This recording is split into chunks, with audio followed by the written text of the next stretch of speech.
بھائی پتہ تو سب کو ہے نا، کس کو نہیں پتا کہ میں نے کیا کیا ہے؟ سب کو پتا ہے حضرت۔ وہ لکھا ہے کہ ایک شخص جس کے نامہ اعمال میں کوئی نیکی نہیں ہوگی، حکم جہنم ہو جائے گا اس کو، فرشتے اس کو پکڑ کر نہ لے جا رہے ہوں گے تو راستے میں آرڈر بدل جائے گا، نہیں بھائی جہنم نہیں جنت، وہ فرشتے اس کو جنت کی جانب لے نکلیں گے۔ اب حدیث پاک کا حضرت نے مفہوم بیان کیا کہ وہ بندہ نہ فرشتوں سے پوچھے گا، او بھائی وہ کام تو میں نے کیا ہی کوئی نہیں، کرامن کاتبین یعلمون ما تفعلون ان الابرار لفی نعیم۔ جب نامہ مال کھولا گیا تو جو نیکیوں کا رجسٹر تھا جو دائیں فرشتے کے پاس تھا اس میں تو تھا ہی کچھ نہیں، تو بایاں گناہوں سے بھرا تھا، یہ مجھے جنت کیوں لے جا رہے ہو؟ تو فرشتے کہیں گے بھائی ہم تو حکم کے تابع ہیں، جو آرڈر ہوتا ہے ہم وہی کرتے ہیں، جہنم کا تھا تو جہنم لے چلے، جنت کا آ گیا تو جنت لے چلے، تو اس طرح کر، تو اللہ کی بارگاہ میں رجوع کر، جو ادھر سے جواب ملے گا۔ حدیث پاک کا مفہوم جو بزرگوں نے بیان کیا، وہ شخص عرض کرے گا اللہ چنگا کام تو ساری زندگی کیتا کوئی نہیں،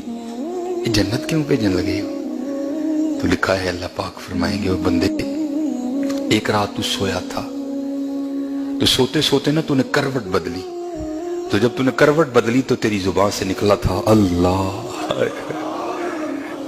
تیری زبان سے نکلا تھا اللہ، ہم نے وہ قبول کر کے تجھے معاف کر دیا۔